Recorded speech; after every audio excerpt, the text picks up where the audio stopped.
Bismillahirrahmanirrahim. Assalamu alaikum. Dear doctors, I hope you are doing good.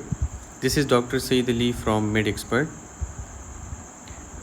जैसे कि आप सबको पता है कि जो MedExpert की तरफ से वीकली मॉक एग्ज़ाम था, ये हमारा 4th वीकली मॉक एग्ज़ाम था जो आज कंडक्ट हुआ। जो इसके क्वेश्चंस हैं आज हम वो डिस्कस करेंगे।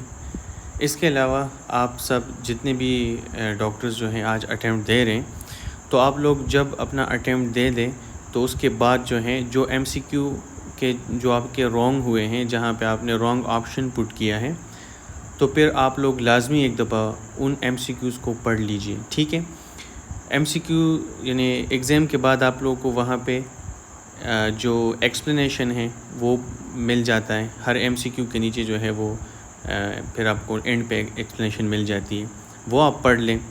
ठीक है, अगर वहाँ से भी समझ नहीं आता तो जो हमारे MedExpert बुक के जो प्रीमियम डेली टॉपिक्स होते हैं जो हम अपलोड करते हैं, वहाँ पे जाके और जो इस वीक के अंदर जो टॉपिक्स अपलोड हुए हैं, जैसे कि उन्हीं टॉपिक्स से ये एग्ज़ाम जो है कंडक्ट हो रहे, तो आप वहाँ से देख लें। फिर भी अगर कोई इशू हो, कोई कंसेप्ट क्लियर ना हो रहा हो, तो आप हमें जो व्हाट्सएप है उस पर आप कांटेक्ट करें। इंशाल्लाह हम उस कंसेप्ट को मज़ीद जो है वो डिस्कस करेंगे और इस MCQ पे बात करेंगे। ठीक है इंशाल्लाह। अच्छा, तो अभी जो पहला क्वेश्चन है स्टार्ट करते हैं। पहला क्वेश्चन है, तो जैसे कि हमने कहा था कि हम पहले लास्ट लाइन को अप्रोच करेंगे, तो इसमें कह रहे हैं कि which molecular abnormality is most commonly associated with this lesion. ठीक है, वो पूछ रहे हैं कि जी कौन सी मॉलिक्यूलर एबनॉर्मेलिटी है जो इस लीजन के साथ जो है वो कॉमनली एसोसिएट कर रही हैं। अब क्वेश्चन पढ़ते हैं। क्वेश्चन में वो बता रहे हैं कि जी 67 ईयर ओल्ड मैन यानी ओल्ड एज में presents with progressive fatigue, iron deficiency anaemia, unintentional weight loss, colonoscopy हुई है, reveals friable mass in the caecum. ठीक है, विच अच्छा अब देखें, जितनी भी आपको वो चीज़ें बता रहे हैं, एक तो आपको बता रहे हैं कि ओल्ड एज है। ठीक है, दूसरा वो आपको बता रहे हैं कि जी आयरन डिफिशिएंसी अनीमिया है। तीसरा वो आपको बता रहे हैं कि जी वेट लॉस है। ये सारे जितने भी चीज़ें हैं तो ये हैं कोलन कैंसर के। ठीक है, ये जितने भी आपको इन्फॉर्मेशन दे रहे हैं और ओल्ड एज में, तो वो है हमारा पहला डिफरेंशियल डायग्नोज जो है वो कोलन कैंसर है। ठीक है, लेकिन जब कोलोनोस्कोपी हुई तो उसमें एक मैस आया और वो मैस जो है सीकम में आया। इसका मतलब यह है कि राइट साइड पे कैंसर है। ठीक है, कोलन में कैंसर है, राइट साइड कोलन में कैंसर है। ठीक है, लेकिन जो राइट साइडेड कोलन कैंसर है उसके कुछ फीचर्स मैं आपको बताऊं, डिजीज़ के जो फीचर्स हैं, उसमें आयरन डिफिशिएंसी अनीमिया होगा। ठीक है, उसमें वेट लॉस होगा। ठीक है, साथ में उसमें क्योंकि उसमें जो अकल्ट ब्लड होते हैं वो पॉजिटिव होते हैं, अकल्ट ब्लड इसमें पॉजिटिव होता है। स्टूल से जब आप अकल्ट ब्लड करते हैं पॉजिटिव आएगा।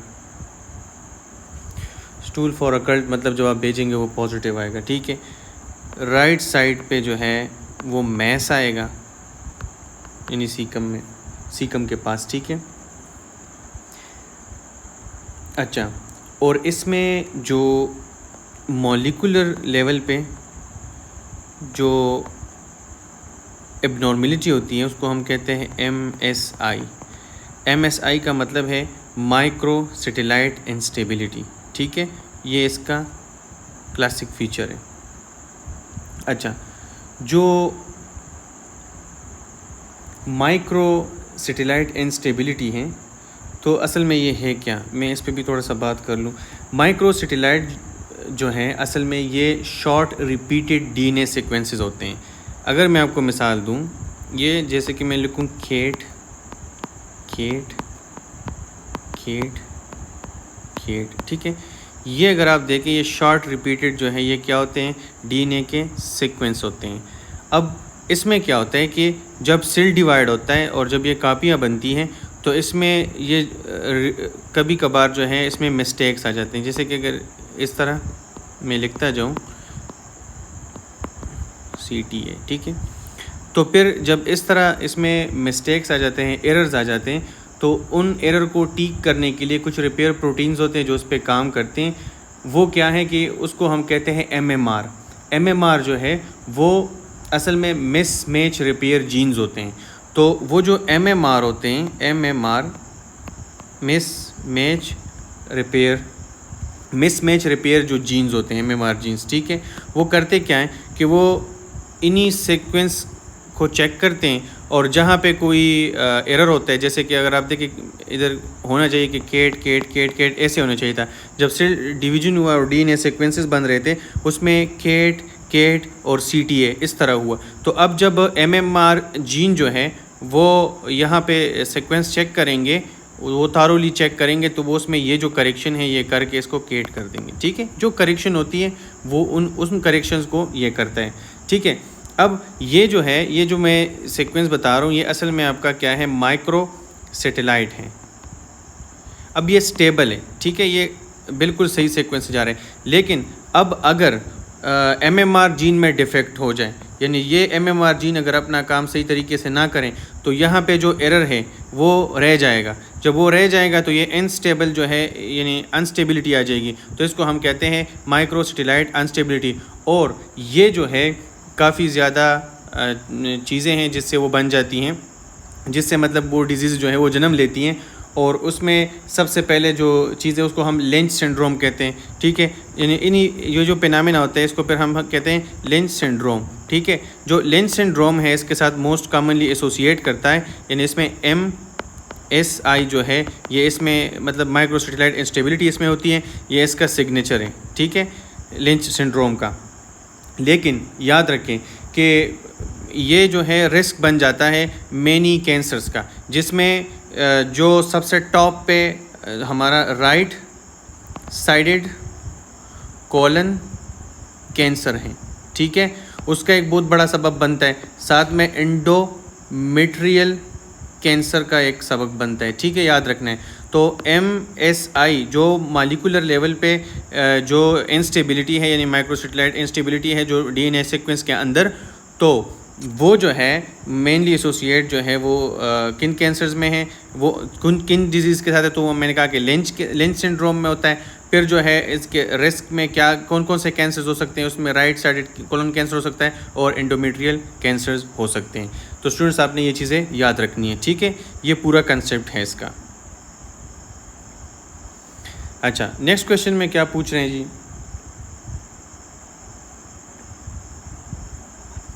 अभी नेक्स्ट क्वेश्चन पे आते हैं। वो कह रहे हैं कि what is the most appropriate management. अच्छा, वो हमसे मैनेजमेंट पूछ रहे हैं। A 35-year-old man present with severe throbbing perianal pain fever and difficulty sitting, examination revealed tender fluctuant swelling near the anal verge. अच्छा सुने, अभी हमने सबसे पहले तो हम ये डिसाइड करेंगे कि ये है क्या, फिर बाद में हम मैनेजमेंट की तरफ जाएंगे। सबसे पहले हमें ये पता तो चल जाए कि ये है क्या, ठीक है। तो सुने, अगर पेनफुल प्लस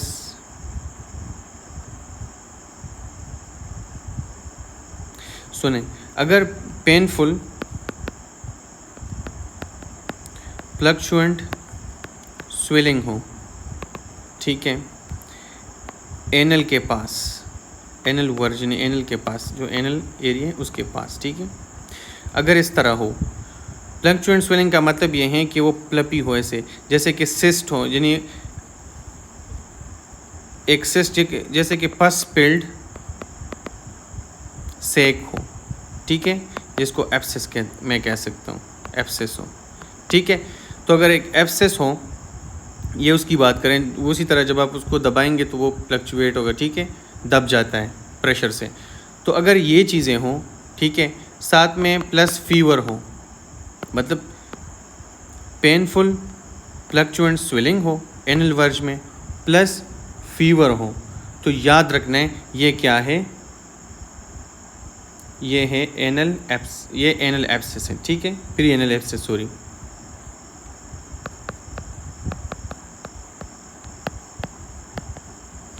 याद रखना है। अगर पेनफुल फ्लक्चुएंट स्वेलिंग की बात हो, फीवर हो, और ये जो स्वेलिंग है ये एनल वर्ज के पास हो, ठीक है, एनल के पास, तो आपने जो है इसमें सबसे जो टॉप पे डिफरेंशियल आपका होगा वो क्या होगा, वो पेरिएनल एब्सेस होगा, ठीक है।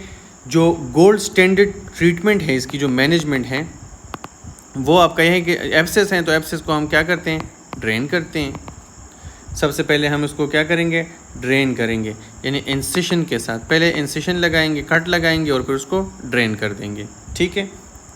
तो अब ऑप्शन देख लें, इंसिशन एंड ड्रेनेज, ठीक है। अच्छा,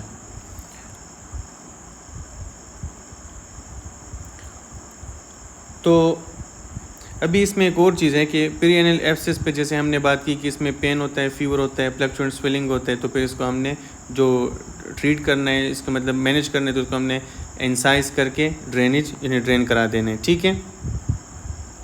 इसके अलावा जो है कुछ और चीज़ें हैं जो आपने याद रखनी है, वो इस हवाले से ज़्यादा इम्पोर्टेंट है क्योंकि देखें कुछ एक डिज़ीज़ होती हैं, ठीक है, फिर उसके कुछ कॉम्प्लिकेशंस होते हैं और वो उन कॉम्प्लिकेशंस पे भी अक्सर क्वेश्चंस आ जाते हैं। याद रखें कि अगर पेरिएनल एब्सेस हैं, अगर इसको हम ट्रीट ना करें टाइमली, इसको हम मैनेज ना करें, या जो इसकी कॉम्प्लिकेशन है वो लेटर ऑन, वो क्या है, वो जो है वो फिस्टुला बन सकता है, ठीक है। फिस्टुला वहाँ बन सकता है, यानी एबनॉर्मल चैनल बन सकता है, एबनॉर्मल कनेक्शन बन सकता है एनल का और जो आपके पेरिनेल एरिया है उसके साथ जो है वो बन सकता है। तो ये किसकी, उसको हम कह सकते हैं फिस्टुला इन एनो, ठीक है।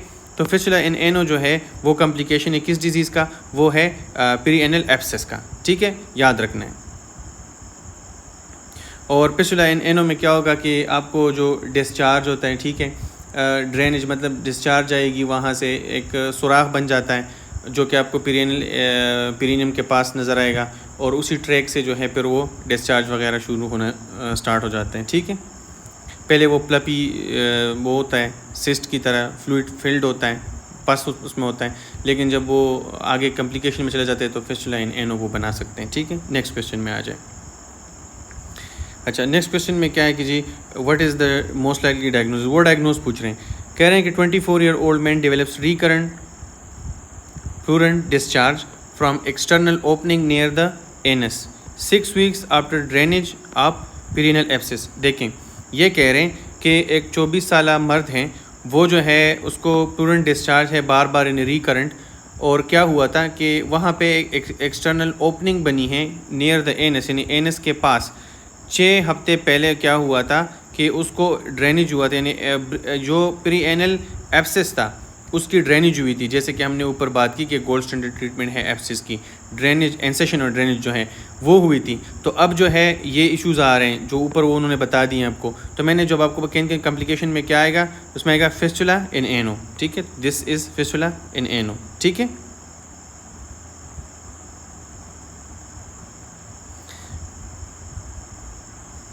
अच्छा, जो नेक्स्ट क्वेश्चन है उसमें क्या पूछ रहे हैं कि विच डायग्नोसिस इज़ मोस्ट लाइकली, ठीक है, वो डायग्नोज आपसे पूछ रहे हैं।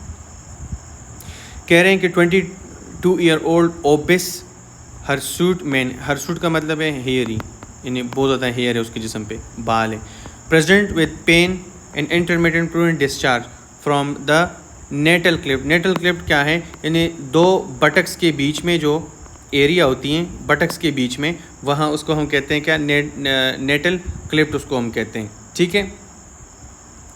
अब जो ये बात कर रहे हैं कि जी जो नेटल क्लिफ्ट है, यानी जो अगर हम जो नेटल क्लिफ्ट होता है जैसे कि एक ग्रू होता है दोनों बटक्स के बीच में जस्ट अबव द एनस, जो सैक्रो कॉक्सियल रीजन होता है ना, बिल्कुल उसके ऊपर जो है जो टेल बोन होती है बिल्कुल उसके ऊपर जो है आपको यहाँ पे एक एब्सेस सा जो है, ये एक जो क्या है, एक साइनस सा जो है वो, सॉरी एब्सेस नहीं, साइनस सा जो है वो बन जाएगा, आपको नज़र आएगा। लेकिन उसमें क्या होंगे कि उसमें ऐसे उस साइनस के अंदर आपको बाल नज़र आएंगे कि बाल उसमें ऐसे मुड़े हुए होंगे, अंदर की तरफ उसमें बाल पड़े होंगे, ठीक है।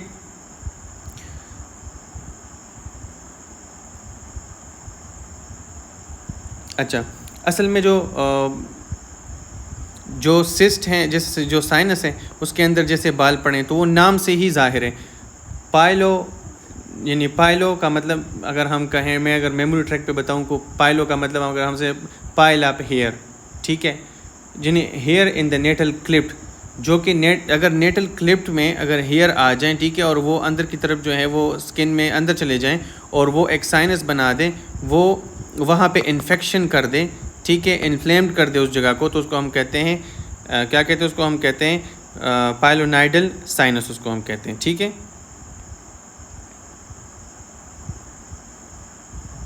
देखिए याद रखने कि जब भी क्वेश्चन में वो ये मेंशन करें कि यंग ओबिस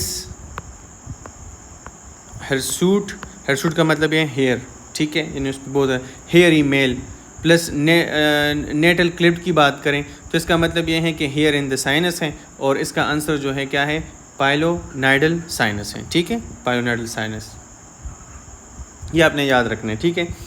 तो इसके अलावा जो हमने बात ऊपर हमने MCQ डिस्कस किए, तो अगर मैं उसको थोड़ा सा रिपीट करूं आपके सामने, ठीक है, तो वो ये होंगे कि अगर पेनफुल, ठीक है, फ्लक्चुएंट स्वेलिंग हो एनल वर्ज में यानी एनस के पास, तो वो आपका क्या होगा, पेरिएनल एब्सेस होगा। लेकिन अगर एनस के पास जो है पस आ रहा हो, रिकरेंट पस आ रहा हो आफ्टर एब्सेस, यानी पहले एब्सेस था और अब पस आ रहा है, ठीक है, तो इसका मतलब यह है कि एक एबनॉर्मल कनेक्शन बन चुका है और उसको हम फिस्टुला इन एनो कहेंगे, ठीक है, ये अपने याद रखना है। तो इसका आंसर क्या है, पाइलोनाइडल साइनस, ठीक है, याद रखना है। अच्छा इधर भी आप देखें, वो कह रहे हैं कि pilonidal sinus result from hair penetrating the skin of the natal cleft causing chronic inflammation and sinus formation, ठीक है, साइनस फॉर्मेशन हो जाती है और उसमें अंदर जो है हेयर्स होते हैं, ठीक है। Risk factor include male sex, obesity और excessive hair and prolong sitting, ठीक है, याद रखना है। अक्सर जो बाल जिस्म में ज़्यादा होते हैं, तो जब बंदा बैठा होता है बाल जो है वो कमर से नीचे की तरफ गिरते हैं और वो उस क्लिप्ट पे जो है, जो दोनों बटक के बीच में जो नेटल क्लिप्ट है वहाँ पे वो अक्सर सैक्रल बोन के साथ वो जमा हो रहे होते हैं, तो फिर वो उस जगह को इन्फ्लेम कर लेते हैं, वो अंदर चले जाते हैं बाल और वो साइनस बना लेते हैं, जिसको हम पाइलोनाइडल साइनस कहते हैं, ठीक है। नेक्स्ट क्वेश्चन क्या है, उसमें वो पूछ रहे हैं कि what is the first medication that should be administered. अच्छा मेडिसिन का पूछ रहे हैं, यानी मैनेजमेंट का पूछ रहे हैं। 72-year-old man with chronic kidney disease यानी CKD के साथ है, डेवलप्स जर्नलाइज्ड वीकनेस, ठीक है। ECG डिमॉन्स्ट्रेट टाल पीक टी वेव्स, यानी टाल टी वेव्स है तो आपको सबको पता चल चुका है, ECG में अगर टाल टी वेव आ जाए तो उसको हम हाइपर कैलीमिया कहते हैं, ठीक है, पोटाशियम ज़्यादा हुआ है। एनवायरन क्यों आर कम्प्लेक्स, अच्छा तो ये क्लासिक फीचर्स है जो ECG में हमें पता चलते हैं कि ये क्या चीज़, तो जैसे कि उन्होंने कहा कि टाल टी वेव्स आए हैं, तो वो तो क्लासिक प्रेजेंटेशन है किसका, वो आपका हाइपर कैलीमिया का है, ठीक है। देखें MCQs के अंदर जो है आपने जैसे कि मैं आप लोगों को बार बार बताता रहता हूँ, कुछ क्लू जो है वो एग्जामिनर आपको दे रहा होता है। जैसे केस में वो कह रहे हैं कि CKD है, तो आपको पता है कि CKD में जो है किडनी जो है वो पोटाशियम को एक्सक्रीट नहीं कर पाता। जब पोटाशियम को एक्सक्रीट नहीं करेगा, ये नॉर्मल किडनी जो है वो पोटाशियम को एक्सक्रीट करता है, लेकिन जब CKD हो जाए तो उसमें क्या होता है कि किडनी जो है पोटाशियम को एक्सक्रीट नहीं कर पाता, तो वो ब्लड में जमा होना शुरू हो जाते हैं, ब्लड में वो ज़्यादा हो जाए, जिसकी वजह से हाइपरकैलीमिया होता है, ठीक है। अच्छा अब इस MCQ में दूसरे वो कह रहे हैं जनरलाइज वीकनेस है, तो ये जनरलाइज वीकनेस जो है सिम्टम्स है किसका, हाइपरकैलीमिया के। ECG में वो टाल पीक टी वेव्स की का वो आपको बता रहे हैं, तो याद रखें कि ये भी हाइपरकैलीमिया का ECG पे साइन है, ठीक है, और ये सीवियर हाइपरकैलीमिया में होता है, लैब थ्रेटनिंग हाइपरकैलीमिया जिसको हम कह सकते हैं।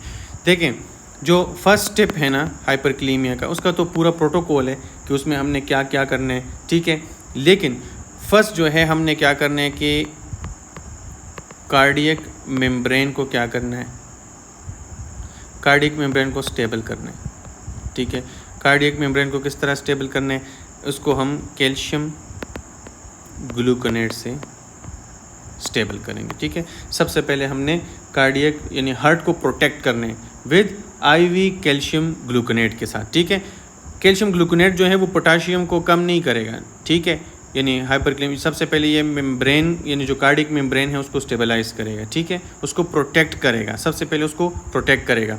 फिर बाद में जो है जैसे कि हम फिर इंसुलिन देते हैं और साथ में निब्स करते हैं, सल्ब्यूटामोल्स हैं, वो सारी चीज़ें हैं। लेकिन अब यहाँ पे उन्होंने फर्स्ट स्टेप पूछे तो सबसे पहले हमने हम क्या करने, हमने हार्ट को प्रोटेक्ट करने। तो हार्ट को प्रोटेक्ट हम कैसे कर सकते हैं, वो हम कैल्शियम ग्लूकोनेट से कर सकते हैं। ठीक है, कैल्शियम ग्लूकोनेट जो है वो आपके ब्लड में पोटेशियम को लोअर नहीं करवाएगा, बल्कि वो सिर्फ जो आपका स्टेबलाइज करेगा कार्डियक सेल मेम्ब्रेन को। ठीक है, और आप प्रिवेंट करते हैं जो फेटल एरिथमियाज है जैसे कि वेंट्रिकुलर फिब्रिलेशन है, एसिस्टोली है, इन चीज़ों से आपके हार्ट को बचाएगा। ठीक है, तो इसी वजह से सबसे पहले जो स्टेप है वो आपने क्या करना है, कैल्शियम ग्लूकोनेट देना है। ठीक है,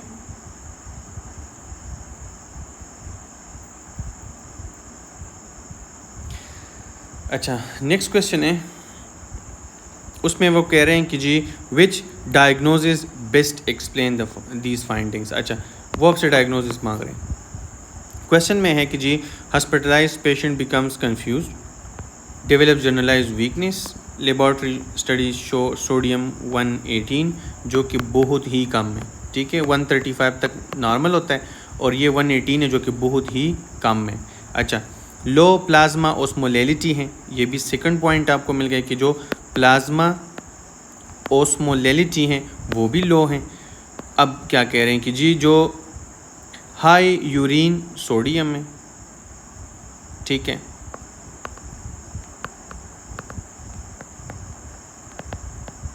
सोडियम जो है वो यूरिन में बहुत ज़्यादा यानी कंसनट्रेटेड यूरिन है, कंसनट्रेटेड यूरिन है।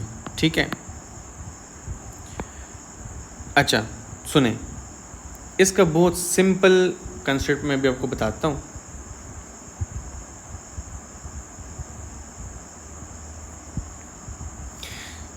ये मैं इधर एक मिनट इधर बताता हूँ। अच्छा, जो सियाद है, ठीक है, इसके बारे में आपने सुना होगा कि सियाद में क्या होते हैं। तो सियाद में ये होता है कि जो आपका जिस्म होता है, ठीक है, आपका बॉडी जो है वो रिलीज़ करता है टू मच ADH को। ठीक है, जो ADH है एंटी डाययूरेटिक हार्मोन है, वो बहुत एक्सेसिव अमाउंट में वो क्या होते हैं, सीक्रेट हो रहा होते हैं, रिलीज़ हो रहा होता है। ठीक है, ADH क्या करते हैं कि वो किडनीज़ में वाटर को क्या करते हैं, वाटर की रिटेंशन करवाते हैं, यानी वाटर को रीअब्जॉर्ब करवाता है। ठीक है, वाटर की अब्जॉर्प्शन करता है किडनी से। अच्छा, जब वो वाटर रीअब्जॉर्ब करेगा यानी वाटर रिटेंशन करेगा, ठीक है, उस क्या जब वो वाटर को रीअब्जॉर्ब करेगा तो उससे क्या होगा, वाटर रिटेंशन होगा, वाटर यानी पानी जो है ज़्यादा ब्लड की तरफ आ जाएगा। और जो ब्लड है, ठीक है, जो ब्लड में आपका सोडियम में, मैं मिसाल देता हूँ आपको, ये आपका एक जग जो है, ठीक है, एक जग जो है ये आपने रूह अफ़ज़ा का शरबत बनाया हुआ है। ठीक है, उसमें आपने शुगर डाला है, नमक डाला है। ठीक है, आपने एक शुगर जो है वो एक शरबत जो है ये आपने बना लिया है। ठीक है, अब अगर इस शरबत में मैं आपने एक तरतीब से बनाया, लेकिन अगर इसमें मैं बहुत ज़्यादा पानी डाल दूँ, ठीक है, तो ये क्या हो जाएगा, डाइल्यूट हो जाएगा, फीका पड़ जाएगा। ठीक है, तो इसी तरह ब्लड के अंदर जो है सोडियम अपना वो पड़ा हुआ है, लेकिन जो ADH है वो बहुत ज़्यादा आ रहा है, ADH बहुत ज़्यादा रिलीज़ हो रहा है, जिसकी वजह से बहुत ज़्यादा पानी को अपनी तरफ खींच रहे हैं, यानी जो पानी है वो ब्लड की तरफ बहुत ज़्यादा जा रहा है, यानी रीअब्जॉर्प्शन ज़्यादा हो रही है। तो उसके नतीजे में क्या होगा कि ब्लड में पानी जो है वो ज़्यादा हो रहा है, वाटर। ठीक है, और उसकी वजह से क्या होगा, डाइल्यूशन होगा। जैसे कि आप अगर शरबत में मतलब ज़्यादा से ज़्यादा पानी डालेंगे तो वो फीका पड़ जाएगा। तो इसी तरह वहाँ पे क्या हो गया, हाइपोनेट्रीमिया हो जाएगा ब्लड के अंदर। ठीक है, तो आपके ब्लड के अंदर क्या हो जाएगा, हाइपोनेट्रीमिया। ठीक है, और यूरिन के अंदर जो है वो हाइपरनेट्रीमिया होगा, क्योंकि वो कंसनट्रेटेड, यूरिन आपका कंसनट्रेटेड हो जाएगा। ठीक है, ये चीज़ें आपने याद रखनी है। और इसमें जो और चीज़ें हैं, जैसे कि आपने याद रखनी सियाद के साथ, जो सियाद है ना, ये एक कैंसर है, मोस्ट कॉमन जो कैंसर है इसके साथ जो एसोसिएट करते हैं वो क्या है, वो है small cell carcinoma. Small cell carcinoma जो कि लंग्स में होता है, ठीक है। तो याद रखें कि अगर किसी पेशेंट में स्मॉल सेल कार्सिनोमा हो तो उसमें स्याद जो है वो होता है, क्योंकि यहाँ से वो एडीएच ज़्यादा बन जाता है। अच्छा, इसके अलावा जो है ये एसोसिएट करते हैं कभी स्ट्रोक पेशेंट, मेनिंजाइटिस और हेड इंजरी वालों के साथ भी ये फिनोमेना यानी होशियात हो सकते हैं उनमें। ड्रग जैसे कि SSRI हो गए हैं, कार्बामेज़ेपिन हो गया, ठीक है, साइक्लोपास्पोमाइड हो गए हैं, उनके साथ सियाद जो है वो हो जाता है, ठीक है।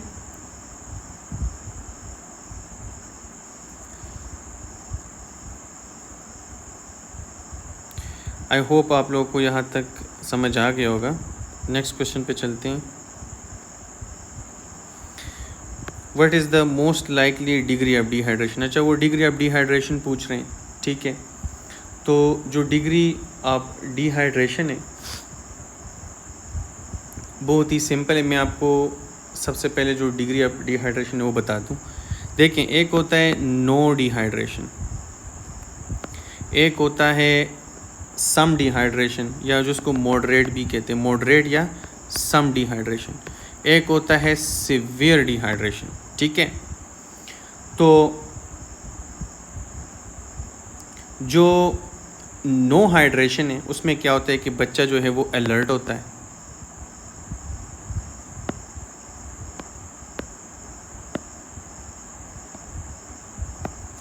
बच्चा जो है वो अलर्ट होता है, ठीक है। साथ में नॉर्मल जो है आइज़ होते हैं और वो ड्रिंक करता है नॉर्मली वो ड्रिंक करते हैं, ठीक है। और जो स्किन पिंच होते हैं वो नॉर्मल होते हैं, ठीक है, नहीं जल्दी रिटर्न हो जाते हैं स्किन पिंच। अब जो मॉडरेट है, तो मॉडरेट के अंदर बच्चा जो है वो इरिटेबल होता है, रेस्टलेस होता है, ठीक है। संकन आइज़ होते हैं और जो स्किन पिंच होता है वो डिलेड होता है या स्लो होता है, हम स्लो कह लेंगे, स्लो, ठीक है। अब जो सीवियर है उसमें क्या होगा कि उसमें बच्चा जो है वो लेथर्जिक होगा या अनकॉन्शियस हो जाएगा, बेहोश हो जाएगा, ठीक है। अनेबल टू ड्रिंक, वो पी नहीं सकेगा, फीड नहीं कर सकेगा, ठीक है, फीड वगैरह नहीं कर सकेगा। वेरी संकन आइज होंगे उसमें, ठीक है। साथ में जो है वो स्किन पिंच टेस्ट जो है वो वेरी स्लो होगा, ठीक है। तो अभी आते हैं क्वेश्चन की तरफ। कह रहे हैं कि जी जो 6 ईयर ओल्ड चाइल्ड है वो प्रेजेंट करता है एक्यूट वाटरी डायरिया के साथ for 2 days। He is irritable and thirsty and sunken eyes and decreased skin turgor but he drinks eagerly when offered fluid। देखें, बच्चे में क्या है, बच्चा इरिटेबल है, sunken eyes है, स्किन पिंच टेस्ट की बात हुई कि नहीं हुई, इधर तो नहीं हुई, ठीक है। अच्छा, आगे जो है हाँ वो है स्किन टर्गर डिक्रीज़ है, ठीक है, तो इधर भी स्लो है।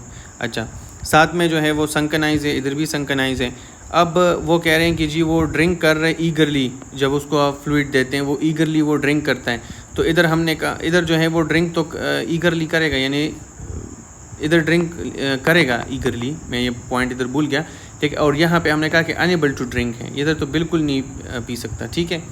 तो ये जो आपका जो बन रहा है, तो ये आपका बन रहा है मॉडरेट यानी सम डिहाइड्रेशन, ये आपका बन रहा है मॉडरेट डिहाइड्रेशन, ये आपका मॉडरेट डिहाइड्रेशन जो है वो बन रहा है, ठीक है। अच्छा, अब इसमें जो नेक्स्ट आपका जो क्वेश्चन बन रहा है वो क्या है, तो देखें ये जितना भी है जैसे कि सम डिहाइड्रेशन, मॉडरेट नो डिहाइड्रेशन, सम डिहाइड्रेशन और सिवियर डिहाइड्रेशन, तो ये क्वेश्चंस आपने जो है ये याद रखें, क्योंकि इन चीज़ों पे क्वेश्चन जो है बहुत ज़्यादा आते हैं, ठीक है। अच्छा, नेक्स्ट क्वेश्चन में वो आपसे क्या पूछ रहे हैं, डायग्नोसिस पूछ रहे हैं। तो अगर हम देखें, कह रहे हैं कि 41 ईयर ओल्ड वमन complain of progressively heavy menstrual bleeding and pelvic pressure. Pelvic examination reveal enlarged irregular uterus. Ultrasound demonstrate multiple well-defined intramural masses है, ठीक है। तो ये जो वेल डिफाइंड जो हमारे पास मैसेज होते हैं ये फिब्रॉइड्स होते हैं, ठीक है। अच्छा, तो अभी इस क्वेश्चन में हम देखते हैं कि इसमें जो हमारे कैचिंग पॉइंट्स हैं वो कौन से हैं, ठीक है। तो इस क्वेश्चन में अगर आप देखें, उन्होंने आपको कहा है कि 41 ईयर ओल्ड वुमेन है, ठीक है। वुमेन जो है वो अपने 40s में है, हैवी पीरियड्स हैं, ठीक है, ब्लीडिंग बहुत ज़्यादा है, पिल्विक प्रेशर है, multiple well defined intramural message है अल्ट्रासाउंड पे। तो ये क्लासिक फीचर्स है किसके, यूटेराइन लियोमायोमास के, यानी फिब्राइड्स के, ठीक है। जैसे कि आपको पता है कि जो लियोमायोमा या जो फिब्राइड्स हैं ये बिनाइन ट्यूमर्स होते हैं आपके जो यूटेरस में जो स्मूथ मसल्स होते हैं मायोमेट्रियम उसके अंदर ये पाए जाते हैं, ठीक है। ये मोस्ट कॉमन बिनाइन ट्यूमर्स हैं फीमेल जेनिटल ट्रैक्ट के अंदर, ठीक है। जैसे कि अल्ट्रासाउंड में इनकी फाइंडिंग जो है वो गई कि इंट्राम्यूरल जो है इसमें सब मिकोजल सब सिरोसल ये भी इनमें भी जो है वो आपको वेल डिफाइंड मैसेज आ सकते हैं, ठीक है। लेकिन यहाँ पे उन्होंने जैसे कि जो मोस्ट कॉमन है वो इंट्राम्यूरल है, उन्होंने वही दिया है कि इंट्राम्यूरल, ठीक है। तो वो फिब्रॉइड्स है। अच्छा, इसमें एक और चीज़ मैं आपको बताऊं कि जो एडिनोमायोसिस हैं, ज़्यादातर बच्चे जो है ये एडिनोमायोसिस के साथ जो अक्सर मिक्सअप कर लेते हैं। तो जो एडिनोमायोसिस है उसमें इंडोमेट्रियल टिश्यूज़ जो है वो ग्रो होते हैं विद इन द मायोमेट्रियम, यहाँ पे मैस हैं, ठीक है। जो लियोमायोमा है उसमें मैस है, लेकिन जो इंडोमायोसिस है तो इंडोमायोसिस के अंदर जो है वो टिश्यू है जो ग्रो कर रहा है मायोमेट्रियम के अंदर। तो जो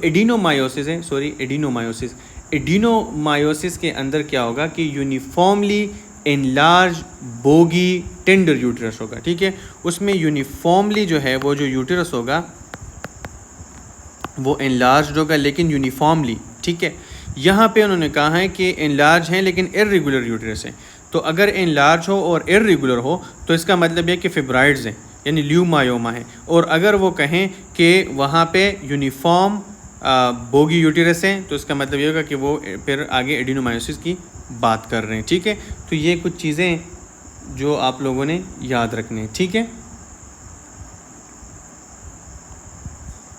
तो ये आपका है लियोमायोमा, इसको दूसरा नाम कहते हैं फिब्रॉइड्स।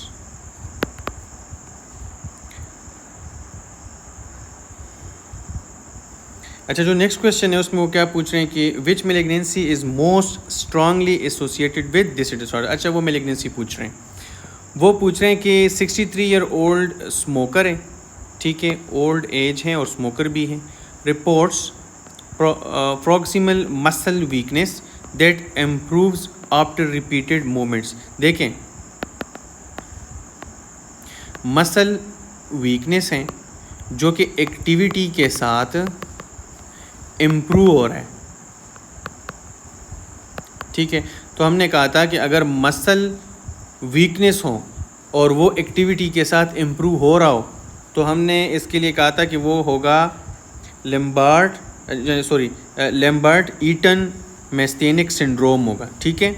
वो क्या होगा, लैम्बर्ट ईटन मैस्थेनिक सिंड्रोम होगा, LEMS होगा, ठीक है। अगर वो ये कहें कि मसल की जो वीकनेस है वो एक्टिविटी के साथ वर्स हो रहा है और रेस्ट के साथ वो इम्प्रूव हो रहा है, अगर रेस्ट के साथ इम्प्रूव हो रहा है तो फिर आपने मैस्थीनिया ग्रेविस की तरफ सोचना है, ठीक है। और अगर मसल वीकनेस जो है एक्टिविटी के साथ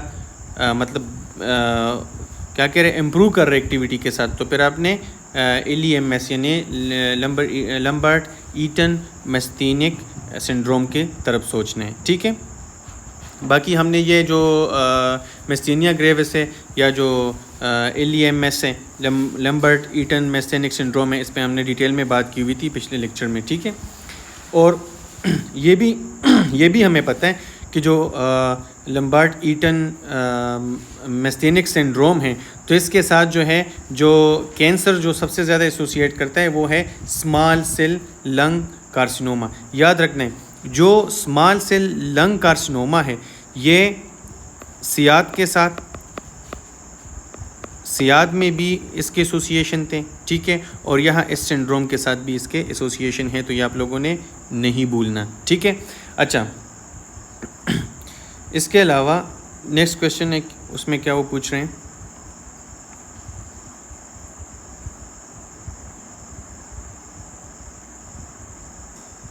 नेक्स्ट क्वेश्चन है जिसमें वो आपसे पूछ रहे हैं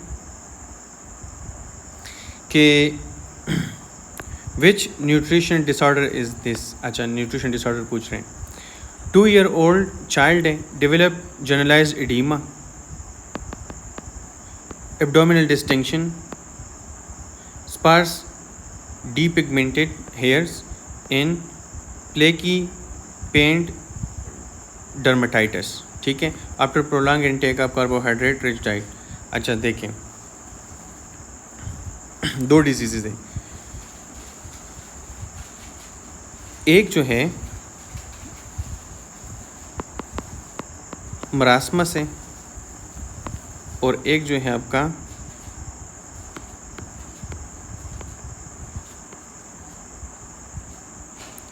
क्वाशकार है। देखें, जो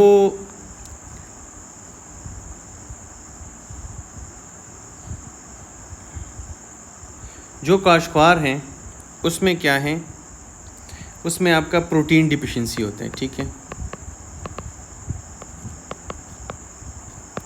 और इसमें प्रोटीन प्लस कैलोरीज डिफिशिएंसी होते हैं। इसमें सिर्फ प्रोटीन की डिफिशिएंसी होती है काशकार में, और जो मरासमस है उसमें आपका प्रोटीन प्लस कैलोरीज की डिफिशिएंसी होती हैं। तो सिर्फ जहाँ पे सिर्फ प्रोटीन की डिफिशिएंसी है तो वहाँ पे क्या होगा, जनरलाइज्ड एडीमा होगा, ठीक है, जिस्म सूज जाएगा, एडीमा हो जाएगा।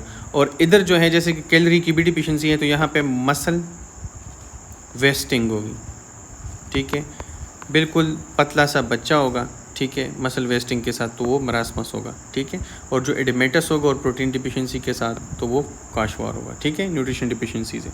तो ये आपका क्या है, काशवार, ठीक है।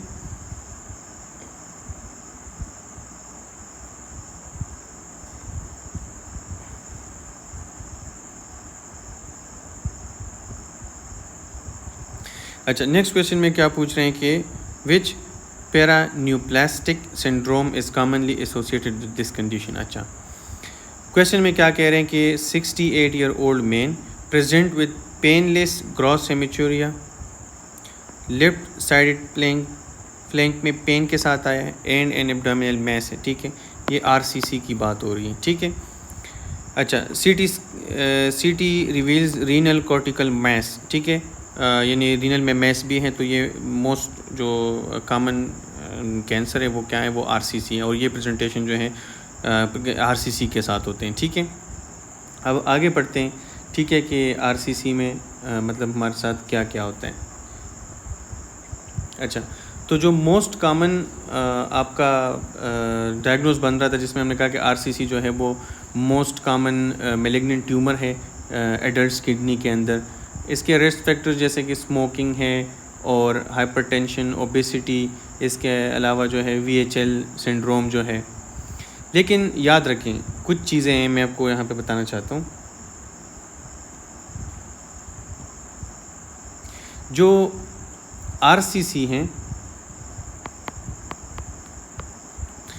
तो ये क्या करेगा, जो एरिथ्रोपोइटीन है, एरिथ्रोपोइटीन को क्या करेगा, ये इंक्रीज़ करेगा। ये एक्सेसिव अमाउंट में एरिथ्रोपोइटीन को क्या करेगा, सीक्रेट करेगा, यानी यहाँ से रिलीज़ करवाएगा। जब एरिथ्रोपोइटीन ज़्यादा होंगे तो ये जाके बोन मेरो पे काम करेगा और वहाँ से बहुत ज़्यादा रेड ब्लड सेल्स आएंगे, ठीक है। जब बहुत ज़्यादा रेड ब्लड सेल्स आ जाएंगे तो उस कंडीशन को हम क्या कहते हैं, ये एक किस्म की मैलिग्नेंट कंडीशन है, और उसमें जैसे कि बहुत ज़्यादा RBC जो है वहाँ से जनरेट होंगे। क्यों? क्योंकि एरिथ्रोपोएटिन ने जाके क्या किया, वहाँ बोन मेरो पे काम किया, जिसकी वजह से क्या हुआ, सेकेंडरी पॉलीसाइथीमिया हो गया, यानी बहुत ज़्यादा रेड ब्लड सेल बनेंगे। ठीक है, तो इसमें क्या आते हैं, पॉलीसाइथीमिया आते हैं। ठीक है, यानी जो RCC हैं वो रेड ब्लड सेल को बढ़ाता है। किस तरह बढ़ाता है, यानी क्योंकि ये एरिथ्रोपोएटिन को इंक्रीज़ करेगा, जिसकी वजह से क्या होगा, पॉलीसाइथीमिया हो जाएगा। ठीक है, एरिथ्रोपोएटिन जो है उसकी इंक्रीज़ होने की वजह से।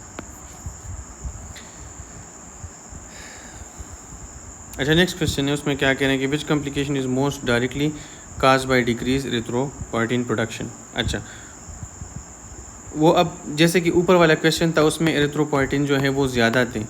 ठीक है, तो उसमें RBC ज़्यादा बन रहे थे। अब अगर EPO यानी एरिथ्रोपोएटिन अगर कम में, तो RBC भी कम होंगे, रेड ब्लड सेल भी कम होंगे, एनीमिया होगा।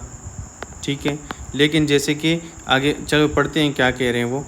और आपको पता है कि जो EPO है यानी जो एरिथ्रोपोएटिन है, ये किस डिजीज़ के साथ कम होती है, CKD के साथ कम होते हैं। CKD में ये कम होंगे यानी क्रोनिक किडनी डिजीज़ में, और रीनल सेल कार्सिनोमा RCC में ये ज़्यादा होंगे। तो जब ज़्यादा होंगे तो पॉलीसाइथीमिया हो जाएगा, और जब कम होंगे तो क्या होगा, एनीमिया हो जाएगा।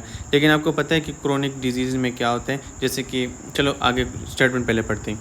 65 ईयर ओल्ड मैन है, लॉन्ग स्टैंडिंग हाइपरटेंशन और डायबिटीज़ के साथ है। अब उसका GFR 18 आया है जो कि बहुत कम है, और वो पूछ रहे हैं कि जी कौन सा कॉम्प्लिकेशन डायरेक्टली जो है वो काज बाय डिक्रीज एरिथ्रोपोएटिन प्रोडक्शन, यानी अगर एरिथ्रोपोएटिन प्रोडक्शन कम हो जाए तो क्या होगा। तो आपको मैंने बताया सबसे पहले कि अनीमिया होगा। ठीक है, अनीमिया कौन सा होगा, तो आपको पता है कि क्रोनिक डिजीज़ है, उसके साथ जो है नार्मोसिटिक नार्मोक्रोमिक अनीमिया हो जाएगा। ठीक है, नार्मोसिटिक नार्मोक्रोमिक अनीमिया हो जाएगा। डिक्रीज्ड किडनी जो क्या है कि डिजीज्ड किडनी, सॉरी CKD की बात हो रही है। क्रोनिक किडनी डिजीज़ में क्या होगा कि लेस एरिथ्रोपोएटिन होंगे, resulting in decrease red blood cells होंगे प्रोडक्शन, जिसकी वजह से नार्मोसिटिक नार्मोक्रोमिक अनीमिया बन जाना है। ठीक है, CKD और ये देख लें। यस,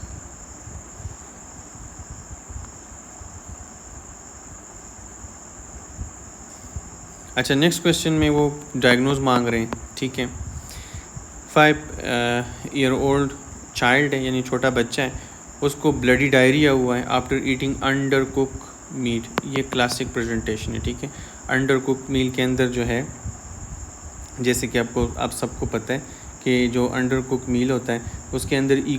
होता है। ठीक है, कौन सा E. होता है, शीजा या शीगा आप कह सकते हैं, शेगा टॉक्सिन, जो शेगा टॉक्सिन प्रोड्यूसिंग जो है, टॉक्सिन प्रोड्यूसिंग, जो शेगा टॉक्सिन प्रोड्यूसिंग E. हैं, तो वो अंडर कुक मीट में होता है। ठीक है, उसमें उसका एक पहचान है, वो मैं आपको बता दूं।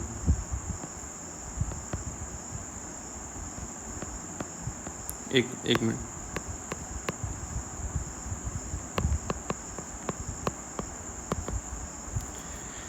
ठीक है। O का मतलब क्या है, सोमेटिक। ठीक है, ये उसका ये सोमेटिक जीन को शो कर रहे हैं, और H जो है वो प्लेजिलर, तो प्लेजिलर जीन जो है वो 7 है। ठीक है, और ये 157 है। तो ये E.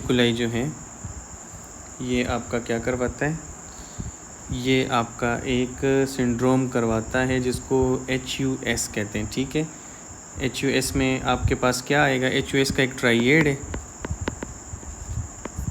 देखिए यहाँ से पता चल गया सारा कि क्या हो रहा है, लेकिन आगे अगर क्वेश्चन पढ़े कि कहते हैं 3 डेज़ लेटर जो है उसको क्या हुआ है, पहले डेवलप हुआ है, रिड्यूस यूरिन आउटपुट हुआ है, और पेचेस जो है वो आए हैं, टेस्ट में अनीमिया आया है, थ्रोम्बोसाइटोपिनिया आया है, और AKI आया है। मैं अभी आपको ना इसका ट्राइएड बताता हूँ इस डिजीज़ का। ठीक है,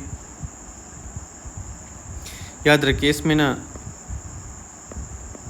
हिमोलिटिक अनीमिया होता है, जो कि ऑलरेडी वो बता चुके हैं। ठीक है, साथ में इसमें थ्रोम्बोसाइटोपिनिया, इसमें थ्रोम्बोसाइटोपिनिया होगा दूसरा पॉइंट, और तीसरा जो है इसमें AKI होगा, एक्यूट किडनी इंजरी होगा। ठीक है, तो वो सारी चीज़ें आप देखें, AKI भी हैं, अनीमिया भी है, थ्रोम्बोसाइटोपिनिया भी है, बच्चा है, ठीक है, याद रखने चाइल्ड में ज़्यादातर होता है। तो ये आपका है HUS, हेमोलिटिक यूरेमिक सिंड्रोम, ठीक है, don't be confuse with this one.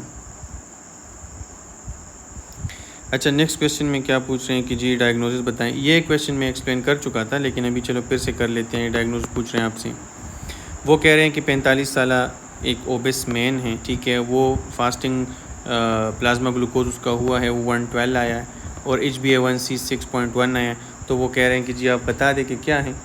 देखिए, इस पर हमने तफसीलन बात की थी, अभी उस डिटेल में मैं नहीं जाऊँगा, लेकिन जो तफसीलन बात हमने की थी मेरे ख्याल से सबको पता है। अब जो रेंज होता है प्री डायबिटीज़ का, ठीक है, वो प्री डायबिटीज़ का अगर हम देखें तो 100 से लेके 125 तक ये प्री डायबिटीज़ का रेंज है फास्टिंग में, ठीक है। और जो हमारे साथ दूसरा, अगर हम HbA1c की बात करें तो HbA1c में हमने ये कहा था कि अगर 5.7 से कम में तो ये नॉर्मल है, हमने ये कहा था, ठीक है। फिर हमने कहा था कि अगर 5.7 से लेके 6.4 तक है तो ये प्री डायबिटिक रेंज में आता है, ठीक है, ये प्री डायबिटीज़ है। लेकिन अगर 6.4 से ज़्यादा है, ठीक है, यानी अगर मैं कहूँ यहाँ पे मैं ये कहूँ कि 6.5 है या 6.5 से ज़्यादा है तो वो हमारे पास कंफर्म डायबिटीज़ है, डायबिटीज़ मेलाइटस टाइप 2। अच्छा, अब आ जाएँ यहाँ पे हम देखते हैं HbA1c से भी अगर हम सिर्फ अंदाज़ा लगा लें, ये क्या उन्होंने कहा, उन्होंने हमें कहा है कि HbA1c जो है उसका 6.1 है, ठीक है। हमने कहा था कि 5.7 से 6.4 तक प्री डायबिटिक रेंज है, तो ये प्री डायबिटिक रेंज में आ रहे हैं, ठीक है, प्री डायबिटिक रेंज में आ रहे हैं, ठीक है।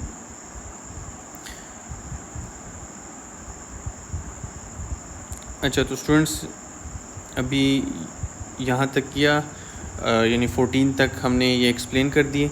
इंशाल्लाह अभी जो नेक्स्ट लेक्चर हैं उसमें फिर आगे एक्सप्लेन करते हैं, ठीक है।